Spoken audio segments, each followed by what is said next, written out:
In the town of Williamsburg, Virginia, there's a couple things that are evident. Number one, the big one is history. We're a very historical town. We have Jamestown, Yorktown, Colonial Williamsburg, all those places that you all learned about in all your history textbooks from elementary school to high school. But one thing that's not as evident unless you were to go there for a long period of time or live there as I do would be the obesity rates in children. My proposal is to start a health camp for kids that would be centered in Williamsburg, but hopefully spread throughout the country, and help as many people as I can, just to try to get kids to live a healthy life. So originally I was going to do a commercial. I spent all day today in an airport where you see all types of people, all shapes and sizes most of them. I decided to ditch the commercial idea and go for a public service announcement.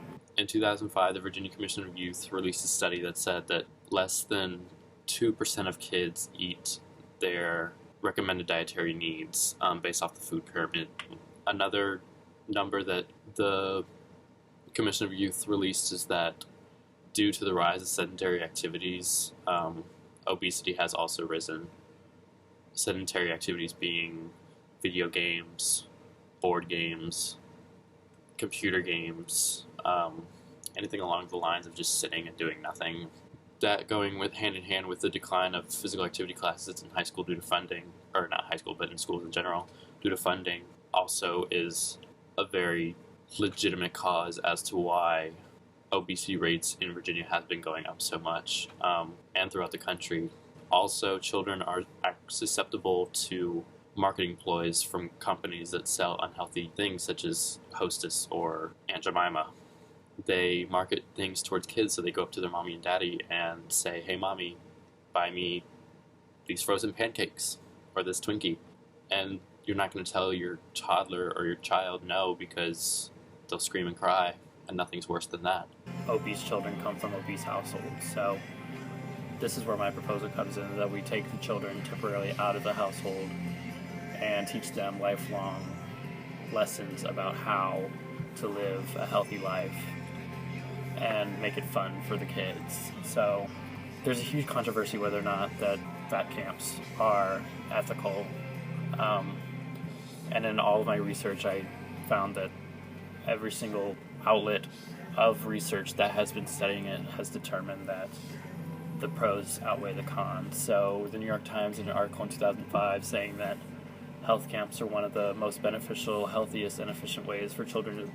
Same article focused on a girl who was being bullied in school, and her mom decided to take action on that and take her out and sent her to a health camp.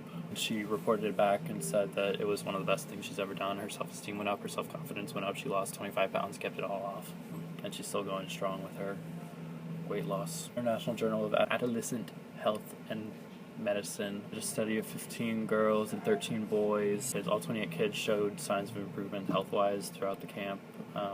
So this is like further evidence that health camps are like really beneficial for kids. But one of the stipulations for that camp, that they checked in after 6 months and the boys had actually gained back all the weight that they had lost. So this opens my eyes to possibly focusing more on long-term youth boy health help, because they have tendencies to gain it back. International Journal of Obesity did pretty much the same study as the International Journal of Adolescent Medicine and Health, but they sent some kids to a camp and some kids not to a camp. So the kids that went to the camp obviously lost weight. They gained self-confidence.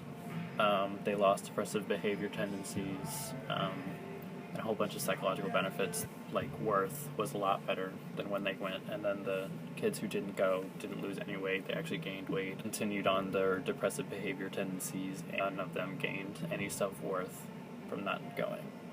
But there are some skeptics that say that summer camps, like your Kumbaya summer camps, are just as good. A study done by the Journal of Physical Activity and Health says that they are. However, their study was conducted with pedometers, and the results were based off solely how many steps the kids took throughout the day. We had to do pedometer stuff in gym in like 10th grade, and I would just sit there and shake my pedometer, just to see how many times I could shake it and see how high I could get the number. So kids can't be trusted with data like that and have them not screw it up. Kids wore the pedometers all day long, and they would walk to and from the bathroom, to and from the kitchen, and to and from like generic activities such as making bracelets. So that would add to their step count, but not to their physical activities. That is not a valid argument. My camp would be essentially the same as all the other ones, except I would pay attention to more long-term effects, such as like checking up on kids after they left within 3 months, 6 months, a year, year and a half, 2 years, and continue that and form long-term bonds.